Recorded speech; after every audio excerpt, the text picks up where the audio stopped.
Well, it is always a great pleasure to have someone of this caliber, and there are very few people in the entertainment business of this caliber. His name, of course, if you've recognized him by now, is Pieter-Dirk Uys. He is a living legend, and that's not saying too much because you have been a part of my life since I can recall laughing at the TV. And I think you also helped me as a kid to understand that comedy is really quite clever. I always thought, fart jokes and things like that were enough. But you came on in a time where there wasn't a lot that was funny in apartheid. And as a young kid, I remember watching you and your various characters. And I thought, wow, this is really, really smart. This is clever. This stuff requires someone with brains and an ability to summarize and caricature a person in a way that, honestly, I don't think anyone else in this country's ever got right. Oh, my goodness, says he, completely dry-mouthed. Thank you. I hope, yes, I am glad to hear that. Not that I ever thought to do that. It's instinct has got a huge amount to do with where we stumble through the minefield thinking that you can buy an ice cream there. And really, when I look back now, and I do look back because during COVID was a very weird and terrible, wasn't it? Extraordinary thing.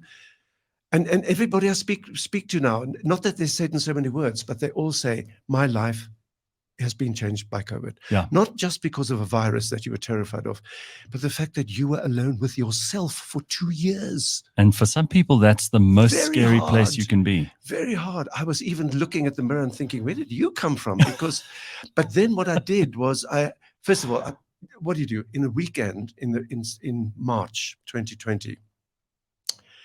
You cancelled 204 performances in that year over an hour. And I said, and then my theatre closed down. Yeah. My little venue was over. In Darling. But it was like, now, boom, boof, in 3 days, boof. I had to get a permit from the police in Darling to go and feed my cats. No, you've got to be there. I said, listen, so give them a chocolate.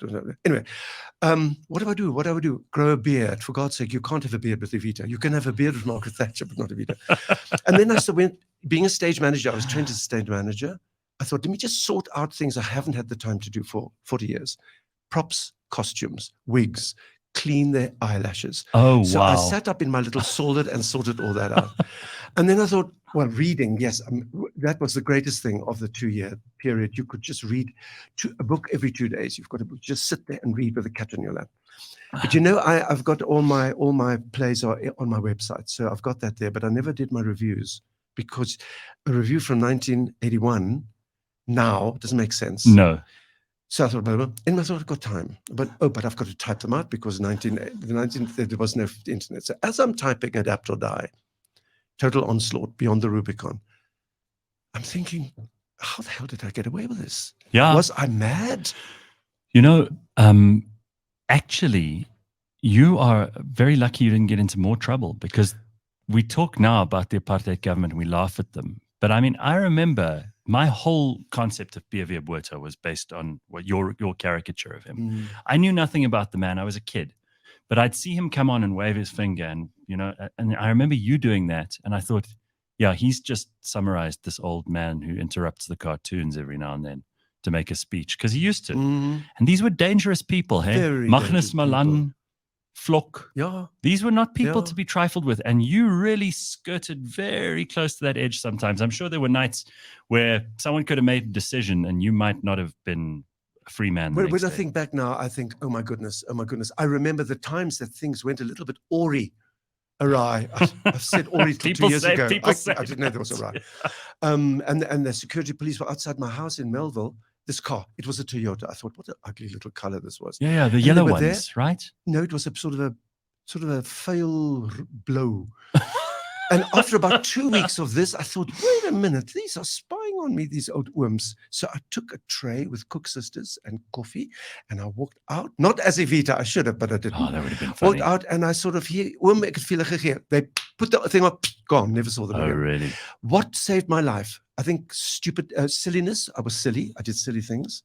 I irritated them by wearing a dress or dimorphium with a rock. No, they don't like that. Hey? And if Evita was the first person to write to them, which she did, and say, you must lock up Pieter-Dirk Uys. He's a communist and a terrorist. He's wearing women clothing and all that. So anarchy was my key. That was my password and my PIN number. Sexual anarchy, social anarchy, political anarchy, religious anarchy. They didn't know where to fit it in. That was the thing. Now, when I was sitting 2 years ago with this, and I suddenly thought, first of all, how do I go over it? Then, why is the fear still here?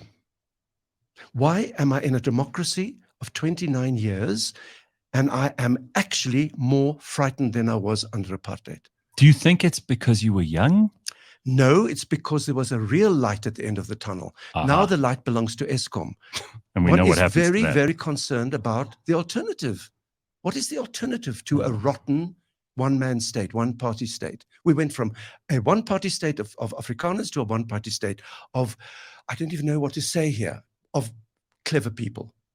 Well, for Clever a while, people, for listen, a while, clever. No, clever because they know where the money is. They're so clever. You know, again, what happened with lockdown? For 2 years, we were locked up. We were paralyzed by fear. Clever people knew, and clever people said, hang on, we can take Ukraine. And they did. Yeah. And we did nothing.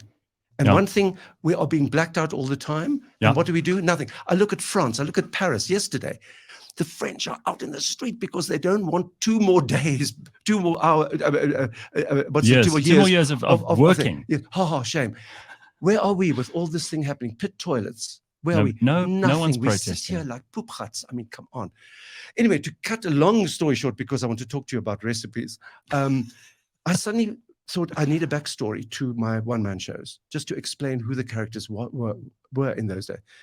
And then I thought, no, wait a minute, I need another backstory to just put apartheid in perspective. The laws of apartheid, the pencil sketch, the pencil through the hair. Yeah, it that's was right. obscene and absurd. You know what? I ended up with 488 pages. So I thought, I've got a book. So I sent it to my publisher. This is in the middle of the lockdown when everybody was not dying, but nearly. And they said, oh, that's wonderful. Yes, we cried, we laughed, we are shocked, but there will be no buyers. And they're right. Who would spend 500 Rand to buy a book about something that happened 40 years ago? So I thought, well, bugger it. I'll put it into my website. Where it is, it's called One Man Shows, the Black and White Years. And it's been in the website free to anybody. I've had feedback from all over the world. I cannot tell you how extraordinary, including the schools that I sent it to, whom I've been to with my AIDS program in Mbeki years. And the kids are doing the sketches. The girls are doing the Winnie Mandela sketch. And then they say, why was Winnie Mandela in a show in 1985? And history walks in through the school door, which is not, isn't that wonderful? I love that. And now my second volume will be out on Madiba Day. That's going to be the Mandela years. Next year, it's going to be the Mbeki years. Then comes the Zuma years. Then comes the man with the sofa and the money years. And then who knows? Just explain why you think there was confusion about the sofa and the money. Well, now that was, when that happened, I'm always looking for a hook to hang something on. And I like Cyril. I like him very much. I enjoy the memory of Evita's conversation with him for Funny Galore. Yes. Remember the Funny Galore? And Rolf Meyer. And Rolf Meyer. It's all on the YouTube, by the way. All of those are available also, we've got to say at this point that actually you can also still buy the DVDs of all your shows as well. If you find there's the stuff DVDs. On the internet too, right? Yes. I mean, so isn't it interesting to see, and we'll come back to the sofa in a moment. Yes. I almost gave away the punchline. Yes. But isn't it interesting for you to watch how the platforms have changed and the media world has changed and the digital transformation and all that stuff that's happened has changed, but the content remains as fantastic as ever, and people they want it. And they'll find new ways of getting it. What is so extraordinary about the 12-year-old, 8-year-old, 9-year-old kids, they take my material into TikTok. That's I have Evita on TikTok. I know. And she's young and she's sexy. Yes. And I kept thinking, who is this person impersonating my character? And it was you. And it's me. It's amazing. And all her 250 Evita free speeches that we did over 4 years. Every Sunday we did a free speech of the news, and it went into the Daily Maverick. Right. And that's on the YouTube as well. And suddenly there it is. No, it's extraordinary. The information. What did we have during the apartheid years? Everything was banned. Everything was censored. Despite that, you got onto the SABC. No, I didn't. Evita did. Because you could put They never got me on. You could put a lot into Evita that you'd never have gotten away with as yourself. I had live, not recorded, not pre-recorded live, but live. Evita live. I was pre-recorded 3 weeks before it came out air because ons moet 'n bietjie kyk wat hierdie mannetjie doen, you know. Yeah. No, you were dangerous. Oh, please. You think they so? thought you were. And I think you it's were, such a because thrill. if you hadn't done what you did then as a performer and as a character in Evita, it wouldn't have made them look so stupid. Because when people don't know, look at North Korea. They don't allow parody and satire. They don't allow characters like Evita on because it's deadly serious. The moment you open up, you said history walks through the door through some of these things that you did in the 1980s.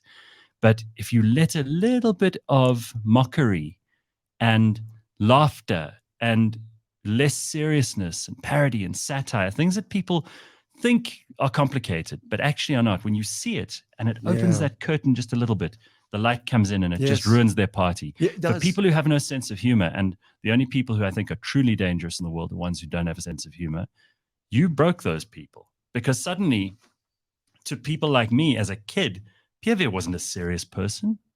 He was a joke. Well, that was important to make them feel attacked. You know, I mean, Nelson Mandela. How do you make fun of Nelson Mandela? It's like doing Mother Teresa with a dildo. No. You can't do it. You know what I mean? Can't do it. But Nelson Mandela had this great sense of humor. He laughed first.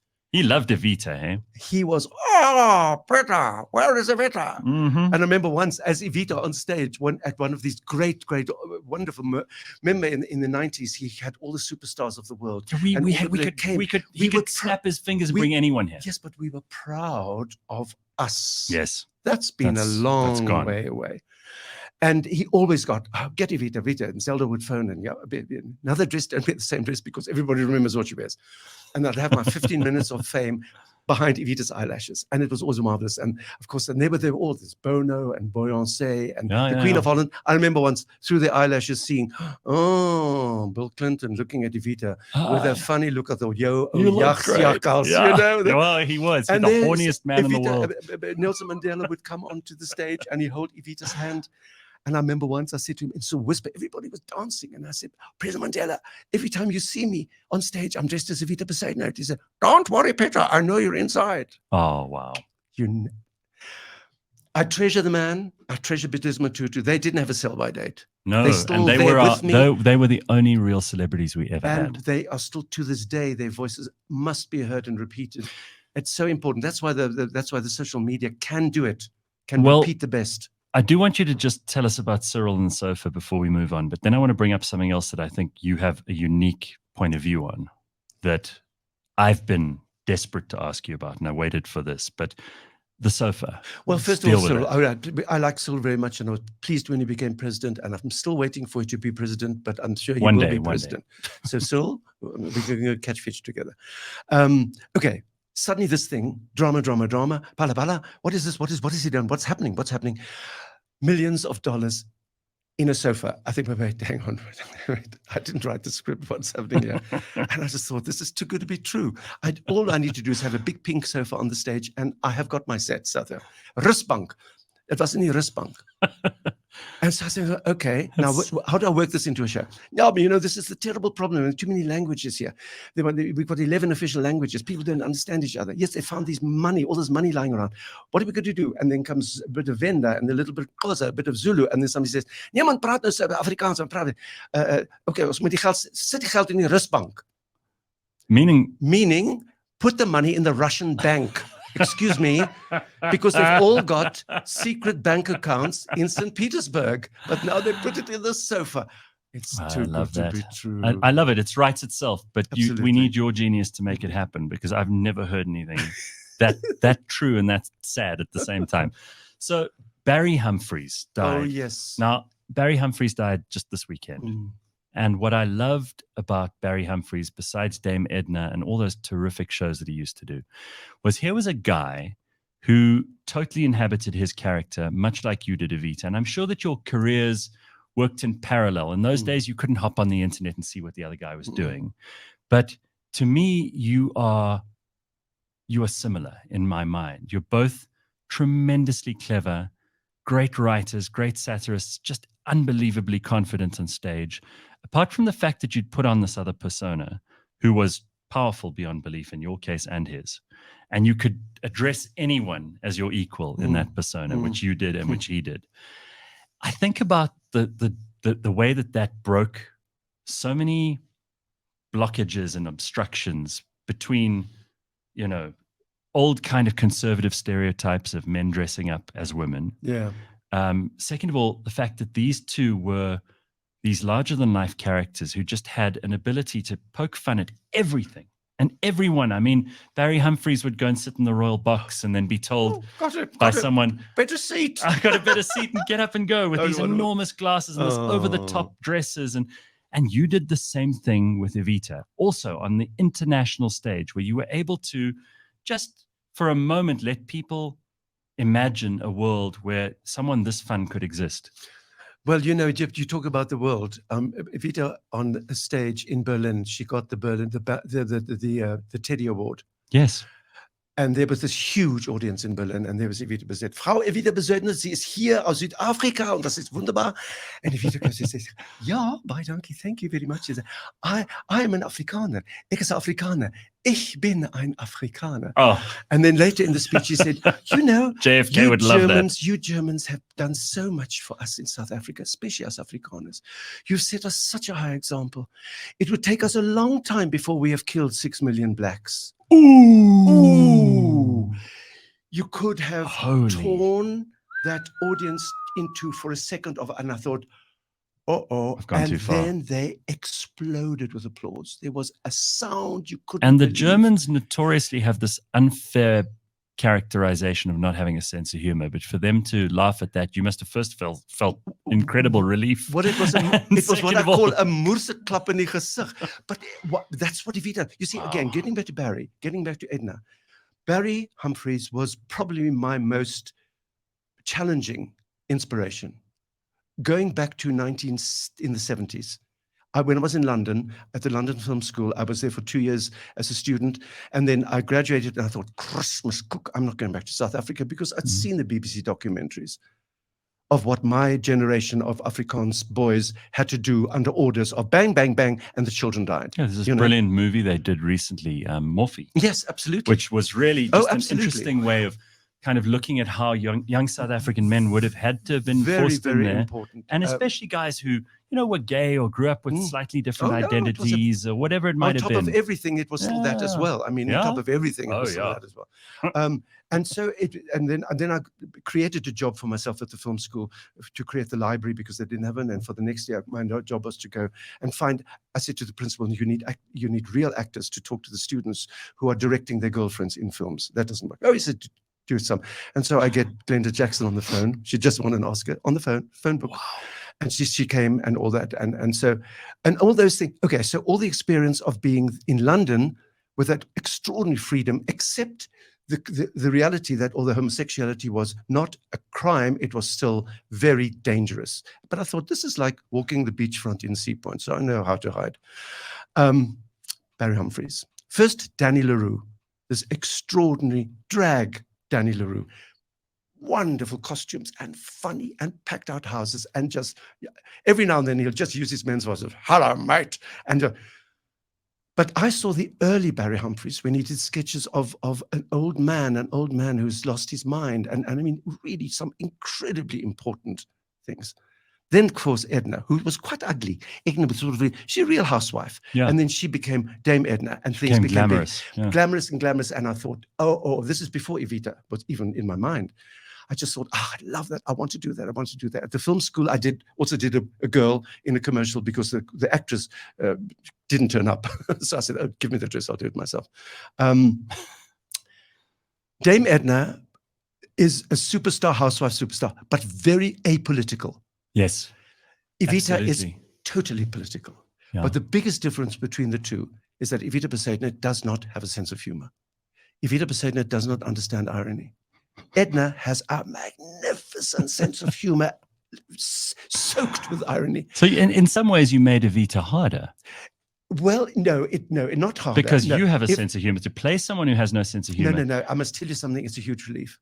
It's a huge relief. First of all, the relief is that she is not a copy of Dame Edna. No, not at all. She does not have the big glasses and the purple hair and all but, that. And she's the first person who would say, sis. But even though you were dressing up, it was believable. Yes. I mean, you took the trouble to make sure that everything about her was as authentic as possible. Well, if she wasn't believable, Pieter wouldn't have fallen in love with her.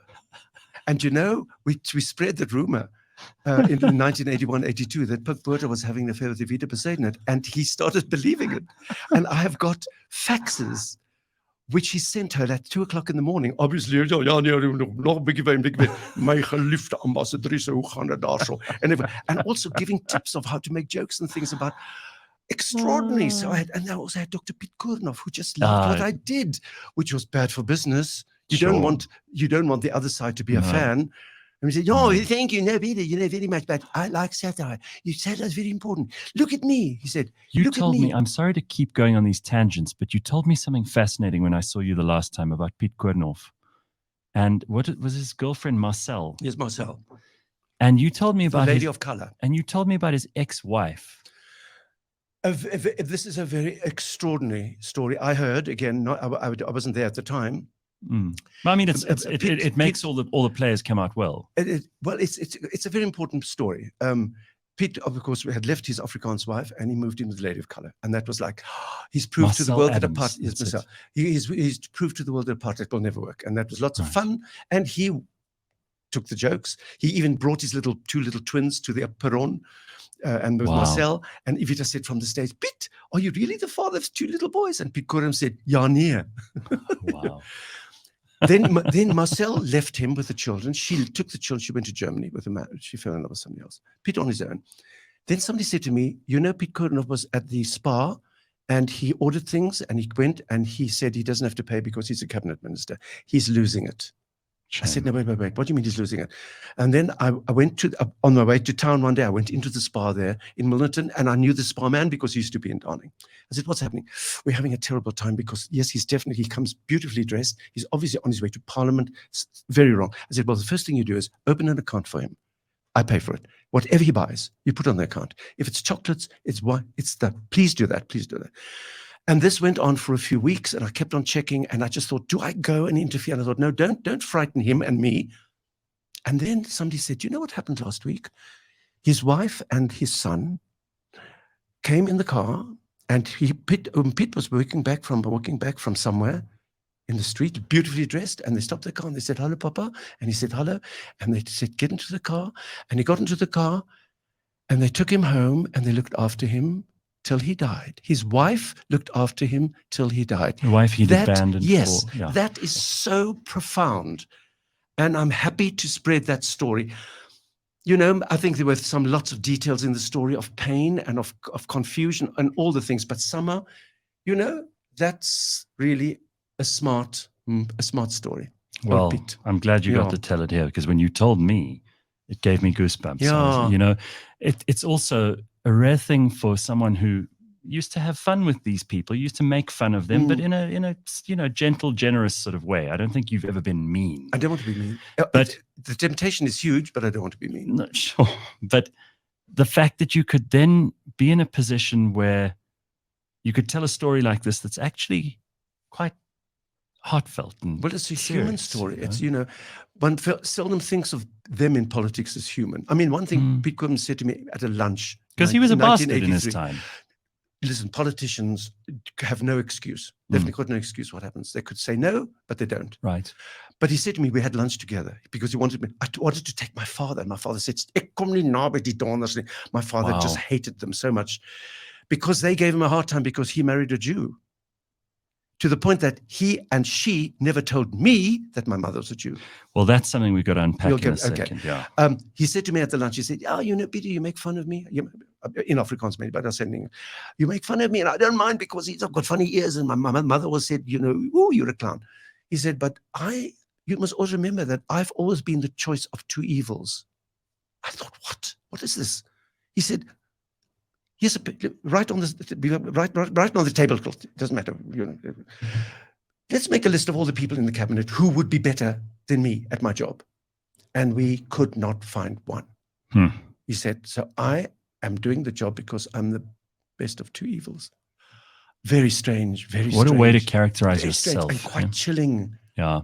And quite chilling. I mean, did he lose sleep because of what he was doing? Was he? I don't know. I don't want to make any apology or anything. But again, you see, all these things, and they come from all sides, especially now, when you've got this extraordinary chorus line of creatures that you can't even think about in a horror movie. And there's a lot of stuff that you actually can't make fun of because there's no fun to be had here. Well, they're so villainous, right? And I mean, you need a little bit of human in the package. But you know, there's a difference for me, very big difference between comedy and humor. Comedy is the joke, and jokes are great. Okay. Great. Yeah. Can't tell them because I forget them when I come with the punchline. But humor is like a fingerprint. Everybody's got a sense of humor, which is different. Everybody. Mainly, sadly, a sense of humor in a child is killed by parents and teachers. Wat doen jy? Wie dink jy is jy? Bly stil. You know, but those horrible words, that's not funny. That's not funny. Who do you think? Okay. The thing with a sense of humor is you walk into a room, as an example, walk into a room and your best friend is behind the door. You walk into the room and they come out and say, boo! You go, ah, and then you go, ha ha, it's you. It's not because it's funny, it's because somebody's there that you know. Yeah. And I think I want to use humor to make people laugh at their fear, like I laugh at my fear. When you laugh at your fear, you make that fear less fearful. It's still lethal. It can still kill you, but you're looking at it. If you look away, it becomes 20 foot high, not 20 inches high. Mm-hmm. And that's what I try and keep in my framework. My definition, what I work by, is 49% anger, 51% entertainment, not the other way around. Okay. That's it. That's channeling your anger in a way more constructive form than most of us. But anger, raw anger, people walk away. Who needs it? You get it all the time. Yeah. You know, you get the shout all the time. So you don't want that. Yeah. Rise where people complain the whole time. All the complaint. Nah, man. So you mentioned now your father and your mother, and actually in your latest show, The Echo of a Noise, you talk about them in some detail. I mean, I also think it's really interesting that you've brought them to the fore. Hannes, that's your dad, and Helga, your mother. And, you know, it's always been you and your characters, and this time we're kind of getting a bit of the backstory as well. But the story of your mother and your Jewishness is also the subject of some of the more serious work that you've done.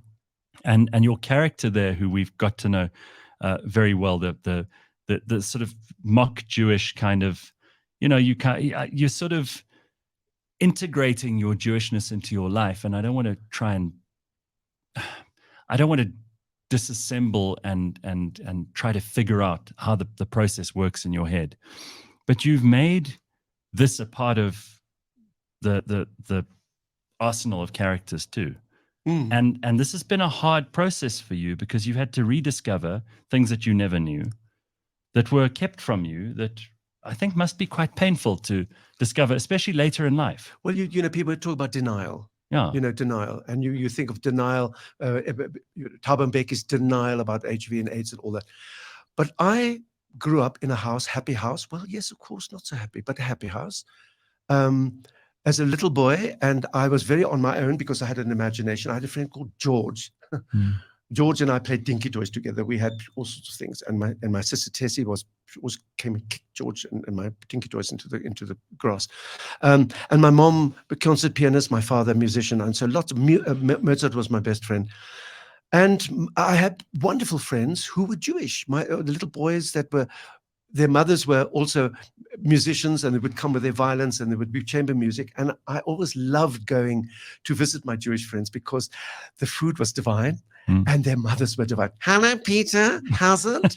You know, I always fell in love with my Kugel mother, the Kugel mothers. And that's why Noel Fine is one of my treasured characters, because I love her and I do her with enormous amount of love and affection.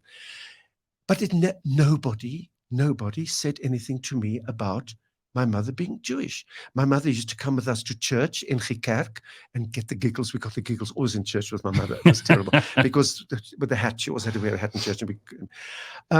Why? Why did nobody talk to me about that? I have no answer.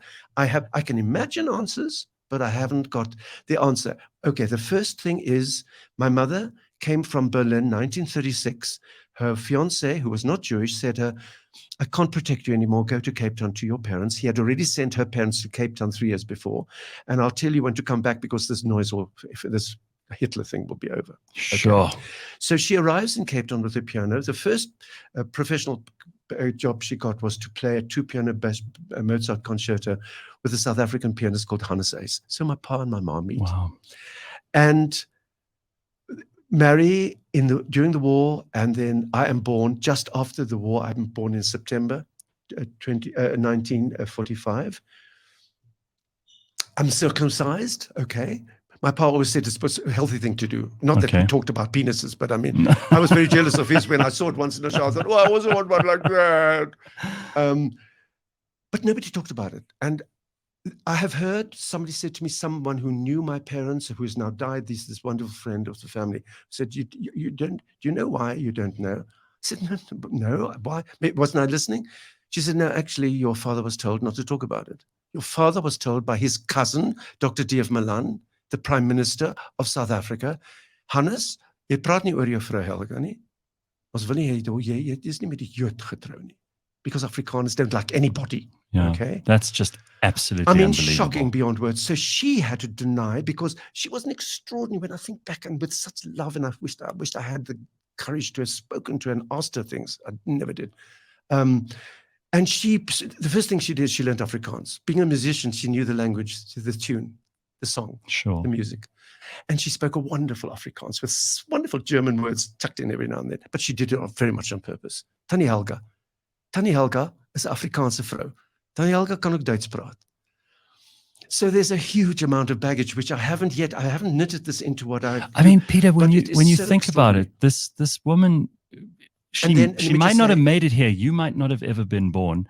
We know what happened to so many Jews who were in Germany. Yes. And by the skin of her teeth, she was here, and then she met your father. And then to live this life where almost it was a character for her whole life long. And to survive because of the power of the name. But then she drove up to Chapman's Peak and jumped off the mountain. Now, there is another, excuse me, what did you say there? She committed suicide. I mean, you never recover from that. And you never understand it. How old were you? I was, well, listen, it was 1969. I was 19. No, I was a bit older, actually. And my sister, she was just turning 20. That it was terrible for her, Tessie, and my mom was so close with the music and everything. But again, I don't have any blame. I don't have any negative feel. Listen, she loved us. She was given pills for her depression, which is also something I have to work through. Why? For so many years did she have depression, and we never knew. She hid it from us as well. And the doctor's assistant, he wasn't there, was playing golf, and the assistant didn't tell her that the pills would take her down before the pills took her up. And she took 2 pills before she went to the recital, to play a recital at the SABC studios to record Mozart, Bach, Beethoven, Schubert. And she went to the piano to do something at the keyboard, and her fingers wouldn't work. Well, no, the pills were working. Her biggest nightmare was going mad because her mother was a bit Millie. She was wonderful. She was so eccentric. She was just, and she went blind. And so being a blind lady, she made fun of it. And that was even more difficult for people to understand. That's why I loved it tremendously. Anyway, and my mother, she committed suicide. That she drove, and she left a note for us. And that was the end of that life, end of our life. And so I've had to work through that. And my sister has to work through it. And my father had to work through it. How can he understand that? Nobody could understand it. So she has left me with the knowledge of the fact that she divided her energy into 3 people. My father became a nicer person. My sister became an extraordinary pianist. And I started writing because she always said to me, don't you go to write? And I got her, no, Ma, I'm going to be an actor. Yes. But you will be a writer. So celebration time. Yeah. There's so many questions with something like this. There's that you must go over and over stuff in your head. Think about things that you think she said, that you might have heard, what you might have been able to say to her if she was around now. These are things that I think a lot of people deal with. And the depression, you say you're dealing with it as well. I am You think not. it's No, I have no. I don't have any problem with that at all. Not at all. I've needed to really study it to understand it, and not sort of say, "Oh, darling, so? How do you understand it? Is it chemical? Is it genetic? I think it's all of those things. I mean, it's really. I'm not qualified to actually have an opinion here, except to say, be generous with your attention. Be careful of not frightening somebody with it. Or just saying, "Oh, never mind." Like people say, "Oh, darling, have a discipline." Get over it. Get over it. Get over it. But the most important thing that I am with me all the time is, and I say this very much at the end of my one-man thingy at the theater at the moment, is my father has just died. He's just died. I held his hand and looked at him, knowing that this is the one time in my life I'm not going to look away. I was always looking away from everything. Oh no, I don't want to look. I'm not going to look. So, and he squeezed my hand. Suddenly, this man who was dying squeezed my hand. I thought he was going to break my fingers, and then suddenly, pop, gone. Suddenly, he was gone. Like he's gone. And I was there with Sunny, our maid, quote unquote. She was my Cape Flats mother. She closed his eyes. Sure. And I went back to the house. It was just before Christmas, and I'm standing in the music room with the Christmas tree and the music and all the things, the memory things and everything we had as a family. And the first thing I thought was, why did I not ask Pa more about his life? Why didn't I ask him more about Ma's life? Why was it always about my life? How is it possible that I know more about Sophia Loren's family than my own family? I cannot tell you how many people in the last, how long have I been doing this? I've been doing this piece for nearly 8 years. The Echo of a Noise, waited for me afterwards and said, "I'm going to phone my grandmother now, because I have also not asked my parents, because we were brought up not to ask questions. For God's sake, no, for your sake, ask questions, find out." And many people have said, I phoned my granny and I said, "When did you have your first climax?" And she told me. It's this thing we brought up, especially Afrikaners, you praat nie, you vra nie, and you never thought of that. I wanted to ask my mother, what was it like? In 1936, the Gestapo were marching down the street. My mother, they were on the 3rd floor of this beautiful apartment building, which is still there, I must tell you. It had a sort of a round tower thing, and she had a piano in that, and she used to play the piano. And then the Nazis came and put a red swastika thing right down, and the swastika was there, and she said it cut the sun away from my music. And so she took a scissor and she cut a square out of the flag, and she played her music. And there was a bakery at the bottom, a butcher was at the bottom. It was his shop at the bottom, and they were friends, and he also loved music.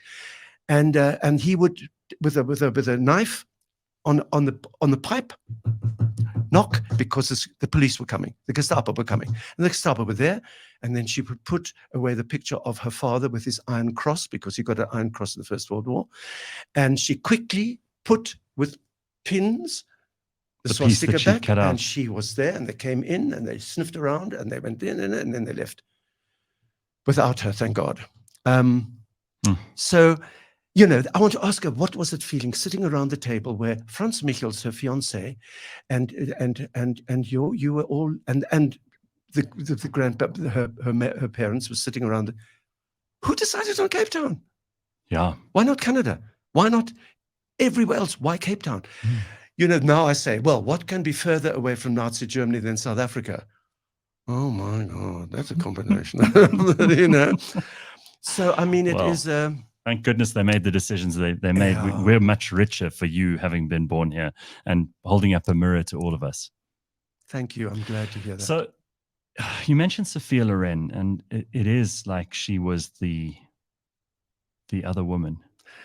She is the other woman. She says that about she was, Evita. right? She says, the woman you do, she's starting to look like me.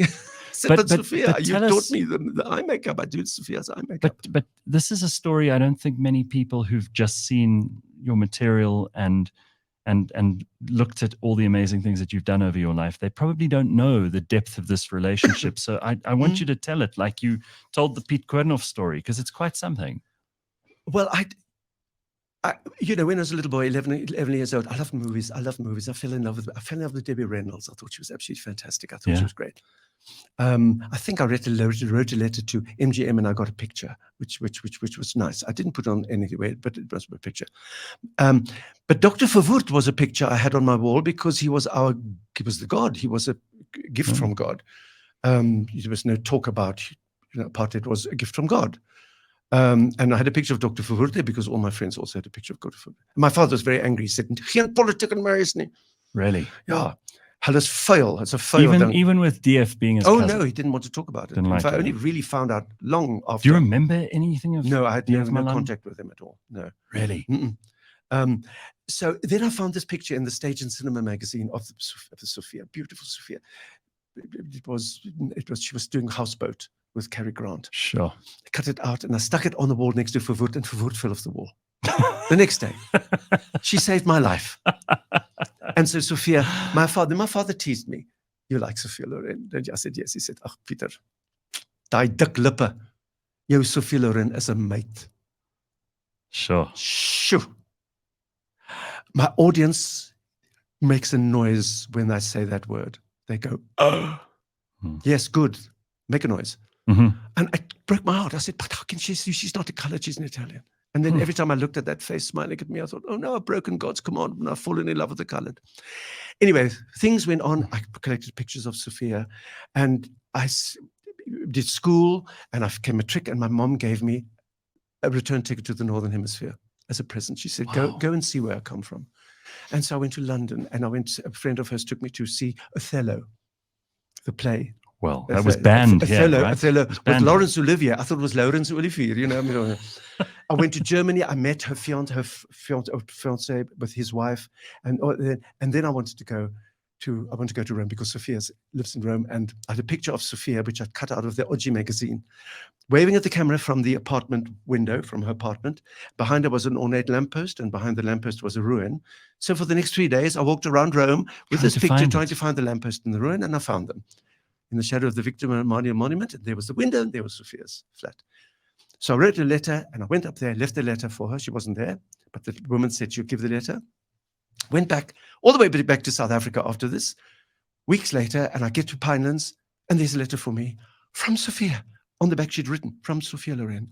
So I wrote back to her, and she wrote to me. And she wrote to me, and I wrote to her. We became pen friends. And the day I was standing outside the crematorium chapel where my mother was being buried, and there was no music. Somebody had forgotten to put on the music, and they put on a cassette, and it had been warped in the sun. It was It was like a circus. It was too terrible, and I just ran out. And I thought, I don't know what to do. And I wrote a letter to this address of Sophia, and I just said, I don't know what to do. I don't know what to do. And a letter came back, and she just said, "You've got to help your father and your sister. You can't cry now. You will cry one day, but not now. Now you must be brave. Be brave. I love you, Sophia." That changed my life. Be brave, yes. Just, don't help here. Eventually, I met her. Eventually, I had a drink with her in her apartment in Paris. We were like we'd known each other 1,000 years. We laughed, and I brought stamps for her little children, her little boys, Chipi and Eduardo. And we... And wherever we've been in the same place together, we've seen each other. She was signing books in one of her books in an apartment in New York, and I got on the phone, and she said, "Come, I want to see you, but come and watch me. Come and watch me work. Come and see what I do." What are you going to do? She's signing books. I said, "You sign books?" "No, Sophia." She gets on the chair, this Wiggly's chair, and there are hundreds of people. And somebody helps her onto the desk where she's standing, and on the high heel shoes, and they hand her the book and hold her ankles so she doesn't fall. Sophia Loren. She stands there and she waves at her people, so that knowing that they can't all be there to have a book signed. Again, I thought, yeah, that's it. That's how you do your job. She came to my show in Hollywood with her son Eduardo, and as I was putting her together. I do the Kugel, my Kugel sketch. He's putting the makeup on, so I've got Evita's eyelashes on eventually. And I just heard him say, "Hey, Mama, she looks like you." Oh, wow. And then many moments of and letters and talk. And during COVID, I spoke to her virtually every week, sometimes twice a week. She was so scared. She was in her apartment in Geneva, and her family was in America. They couldn't see each other. Yeah, and all that. And we sang songs on the thingy together. We sang. She would sing, and I did this last year when I was with her in Geneva. We sit there and like two kids with ice creams. And then she suddenly said, "Oh, doctor, I'm in trouble." Well, goodness gracious me. For every time a certain man is standing next to me, my pulse becomes erased. And so we sang songs together, me doing the Peter Sellers part and she doing the Sophia Loren part. So the bottom line is very simple. I love her so much because she has helped me so much. And you know, when we did the documentary, they did the documentary of me about 5 years ago called No One's Died Laughing. Sophia was in it because I said to her on the phone, "Oh, we got to do a documentary about me." She said, "About you?" She said, "I want to be in it." I said, "What?" She said, "Of course, I'm your best friend." "Sophia Loren, you want to be in my film?" She said, "Of course." And so she was. And then when the film was done, we went to, that was another story, filming it with her, just so wonderful. And we had the film, and then, is she going to come to the premiere in Cape Town, in Johannesburg? No. She's 80. She's not happy in an aeroplane. I want to take the film to her. And the producer said, "You're on." So we did a cassette, and I flew to Geneva. And I said to her, "I'm coming to show you the film." She said, "We'll have a premiere." I said, "Yes." I go to her, knock on the door. She's wearing a Hollywood costume. Oh, she's like, this is like, I said, "Look at you." She said, "Of course. It's a world premiere." And we sit. And I brought her cook sisters from South Africa. We have cook sisters, and we're watching the film. And Charlize Theron was in the movie and was so moving. And Sophia with the tears. And she suddenly took my hand and she said, "Thank you for making me part of your life." Oh. So why am I saying this to the world? I'm saying this to anybody who's listening. Do not ever be ashamed of falling in love with talent and beauty, even if they are 10,000 miles away. It's what they do to you and for you. And when you know them and meet them, yeah, they're exactly what you wished for. That's why Donald Trump is not on my wall. I mean, if she hadn't said "be brave," she didn't have to. Nobody. No, but yes, I know. What I know, that did at that for moment, you. but all that. Sure. And I mean, it's a lesson I've learned, and I have a huge love for. I mean, what I do now at the Monte Cassino Theatre, after I've done this 90 minutes on stage with the story to my audience, I say to them, "Give me a few minutes and I'll join you in the foyer. We can have a drinky together and we can do a selfie. I want to also give you me to put on your wall." And then they tell me, and then these wonderful old ladies who are younger than me say, "I also went through that. And my husband and my children and then my grandchildren." And so many have said to me in the last few days, "What do I say to my grandchildren who are all wanting to leave?" Yeah. Because now that I've seen what you've said to me, I want them to come and see it because they'll want to stay. And I said, yes. First of all, it's a choice that everybody can make, but don't run. Don't run away, run towards. If there's a reason to go, run towards. Don't run away. There's no reason to run away. And I am angry. I'm so angry about the fact that so many people have lost hope. I have huge optimism about the future of this country. Because just to tell you, in the last few days, I've had interviews for tiny little newspapers all over Johannesburg, which I love. I love the little freebie newspapers. I think they're terribly important because they spread lots of information. Mostly they're the only ones that are still around. Yes.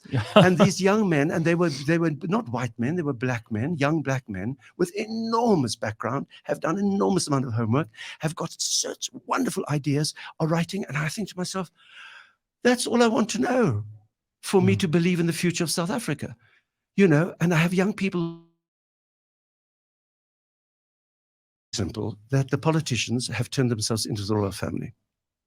They're the royal family, and that's why everything has got to be about them. No, politicians work for us. We do not work for them. Yeah, but they must get out there and they must do their job. And quite frankly, everybody is hiding behind our great constitution. Yes. No. Now we must just do a little PS. From now on, South African politicians are not innocent until proved guilty. They are guilty until proved innocent. Finish and start. It's time. It's time. This optimism, this relentless ability that you have to keep working and to keep writing and to keep performing and to keep telling these amazing stories. And you really are unparalleled in your ability to do that. Where does it come from? Because a lot of people are struggling. A lot of people have given up hope. And I suppose there might be one or two of them listening now going, but, I don't have that feeling of optimism. Where do I get it? Phew, I don't know where I get it. I just know when it sort of takes a day off. It sometimes takes a day off. And then? Then I am very careful just to feed the cat with love and have a piece of paper and a pencil nearby so that I can just write down the reasons why I am quite not happy. Is that where that 49% angry comes from? Oh sometimes? God, yes, but no, it's much more. You see, I don't want them to win. Again, my father, in all this chaos and things of not getting on with each other, I suggested to him he must be a member of the censor board. So at the worst time of me being banned by the censors, my father was a censor. I mean, how's that for crazy? If you can't beat them, go in there and pee in their beds, make a poop on their dinner plates. Yeah. Okay. And my father then said to me about a week after that, he said, come and have lunch with me. He chucked me out of the house. This was during the years of the space. It was in the 70s. And I went back and he said to me, are you scared of them? I said, it's a National Party government. It's no, the censor board. I said, no, but it's the same thing. He said, it's not the same thing. I'm one of them. And they're idiots. They don't know what they're doing. They've just cut up a Fellini film. I don't know what to do. I want to kill them. Don't let them frighten you. Maak hulle belaglik. That came from my pa. Make them that's strong laughable. Stuff. And I do this now. Make them laughable. But you say, there's a very interesting thing that I am prisoner of at the moment. I am very aware of the thin line between racism and satire. Sure. And because I'm a white person, although I did find out that we had a lady in our background many centuries ago who plied her trade on the road between Cape Town and Paarl, and her name was Wilhelmina Opklum. So I'm also a colored. I said, don't talk to me. Own it. Yeah. I want to make fun of the politicians as I did with my family, the politicians, the Afrikaners, but I can't do that. Yeah, white criticism of black action is not operative. It doesn't work. Although it worked totally, the celebration of Nelson Mandela and Desmond Tutu and Winnie, I was a huge fan of Winnie, give and take all the darkness and the question marks, and we liked each other. She still sent me a wonderful picture of her in her drag, her Xhosa drag, sure, with a note saying, Mr. Ace, the day you do me on stage, please look like this. Oh, I like that. The ANC has lost its sense of humor. It's there. Yeah. And also, which I want to, so I am very careful to try and criticize where I can without stepping into the minefield of you racist, you can't do characters like that because you're making fun of us as black people. I don't want to do that. I can make fun of Julius Malema because he's a gift. You just have to use, and I will. He does it himself. But I didn't make fun of Jean Blanche either because I have very little respect for certain politicians. I don't want to waste my time on them. But it is a very interesting experience to have Evita there because she is a member of the African National Congress. In 2012, I realized that she's useless in opposition. She has her own little party. Evita, you were the EPP, Evita's People's Party, the EPP, the EPP. And I use that party when I do voter education, which is very important every election time. But she now cooks for reconciliation. She's in the Lutuli House kitchen. She knows that the way to a politician's mind is not through his brain, it's through his stomach. And she just looks at Gwede Mantashe to know that it's true. And she gets involved, and she has a little Twitter. She has a little little tweet thing, a little tweet thing at Tani Evita, where she shares things with people. She's got 199,000 people. What do you call followers? Followers. God, I sound like Zuma trying to say the amount 100 million trillion. And Evita can. Now, Evita can. She can as a member of the ANC, but also as a diplomat, ex-diplomat, also as a Democrat, also as an Afrikaner, also as a woman, also as somebody who's got 3 grandchildren. They're not black, they're not white, they're Barack Obama beige. Right. So she's right in the middle of the pudding. She can say these things. Okay, she can, and I've recently seen Evita doing her thing, and she still skirts really close to that line sometimes where there are people in the audience, maybe, and I'm not going to be disparaging about them, but maybe these people have grown up in an era of cancel culture and political correctness. I'm aware of that too, yes. You know, all of that stuff is going on. And they go, oh, when certain things are said. And there may even be people who were old fans of yours who go, oh, well, I don't know. I mean, I used to really like Evita, but I can't stomach what she says there. They're always going to be those people. I might agree with them. Sure, but it's such a tough line to walk. You said it yourself just now. Do you believe that the audience has changed, or that the jokes have changed, or that Evita's changed? Everything. Audience has changed. Jokes are very thin on the ground because usually it's the truth with a little tail. And Evita has changed. I mean, first of all, I lost her during COVID. I mean, suddenly it was over. Then I was doing all my stage management things, sorting the wigs out. Did it take a while, just incidentally, did it take a while to get back into her? Well, this is what I'm telling you. Oh.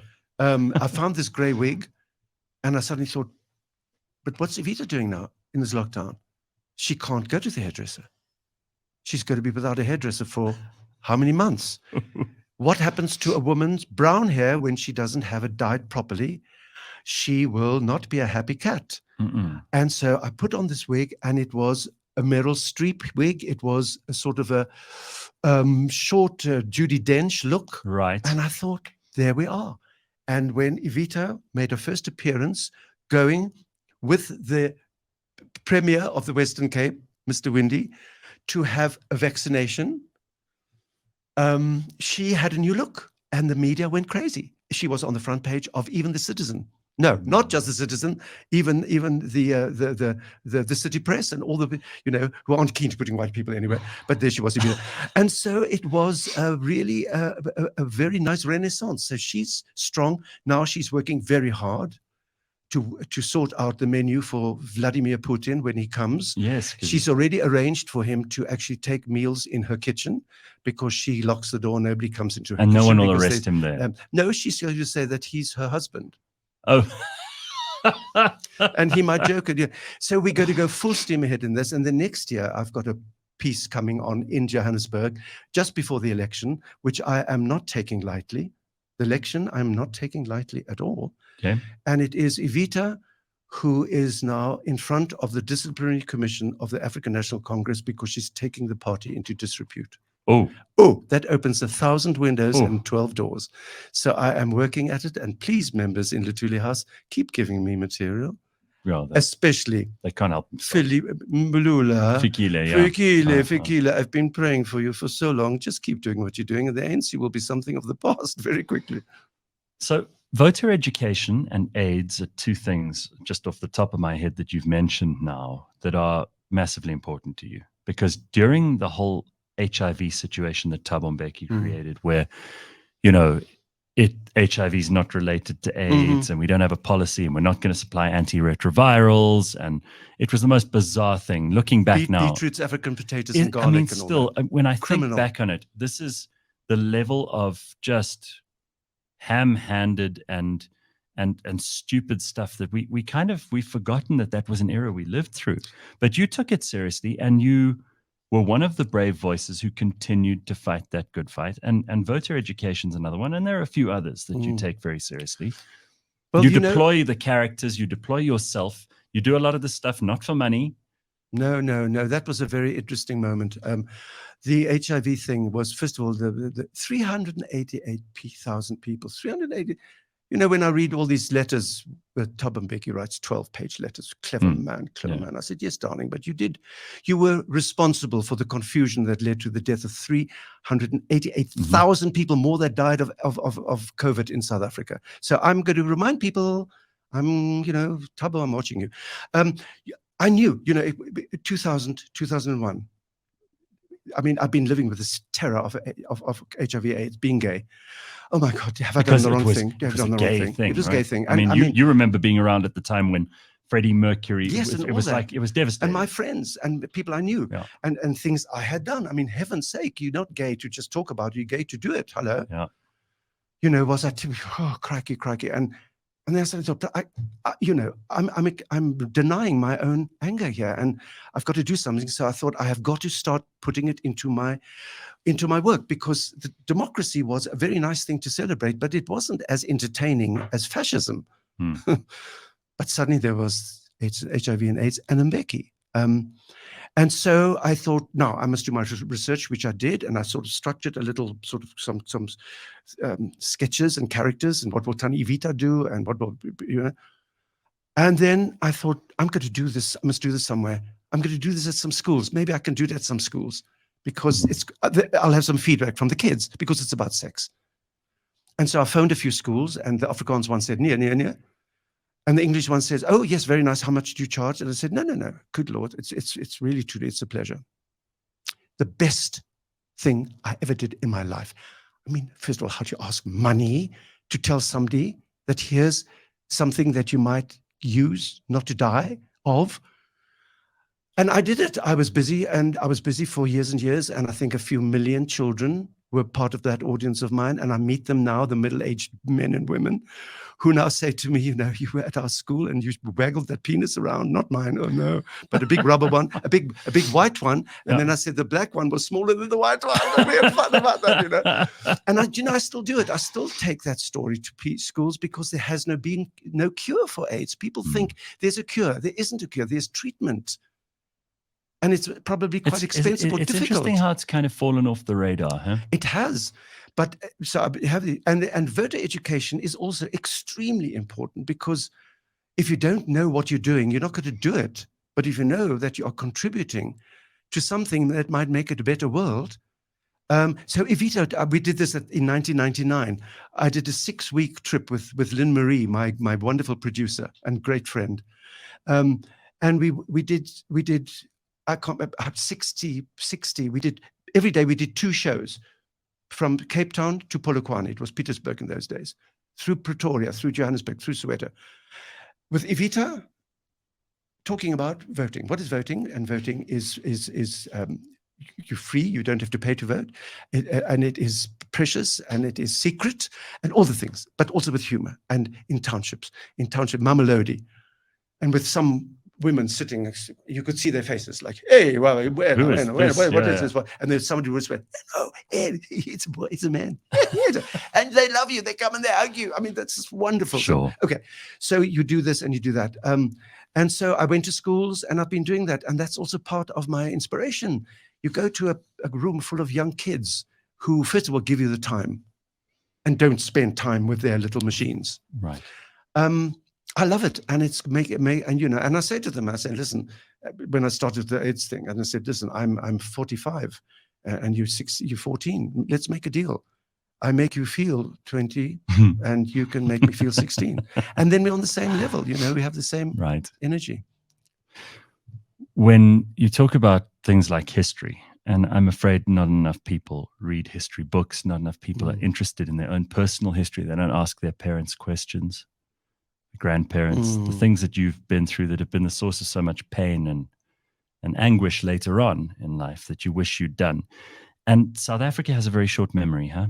I mean, we've already forgotten about the Zuma years. People are already talking about how Cyril's now he's the villain. And COVID, people have forgotten about COVID. But now you talk about Thabo Mbeki and Mandela, and you talk about PV. Now we're digging so far back that for many people, these aren't even living memories. These are things that are one page out of the syllabus that they learn because they have to in primary school, and later on they can get rid of history. But in some way, the stuff that you have done is like a bit of a time capsule too. And when people rediscover it, as you said, these young people are doing on TikTok now, for example, it's the gateway into that world. Well, I hope so. That's why I'm very keen to just remind people that if you go into my pdu.co.za, my website, enjoy the book. The book's there. There's 488 pages of history, and not just history, but hysteria as well, and laughter, and more questions. And it'll keep going as long as I'm here, not fall over. I'll do the next editions, and they'll also be on the website, because it's like my program with HIV. I don't want to charge you money, 500, to read about where we were. Let us remember where we come from so we can celebrate where we are going. And make no mistake, I am ready to celebrate where we are going. I am not getting my bag packed for Perth. No. I have no conception of that. I'm going to keep rattling the cage of people who don't think that there is a future for South Africa. I mean, you know, if you think back 30 years about the politicians who were destroying us, you can't even remember their names. The ones that are hanging around, you know, looting. Okay, we know where you live. Mhm. You know, we'll come and dance naked in the garden, and then you'll see Make it how uncomfortable embarrassed for you are you. when we don't ask you to be naked as well. So, you know, keep smiling. It's worth it. Peter, you know, those words of Sophia Lorenz and that letter after your mum died just are going to be with me forever. Be brave. We've all got to be a little bit braver. Good. You are a tremendous inspiration. You are a national treasure. And I hope you will keep doing what you're doing for another 100 years. Thank you. Thank you so much.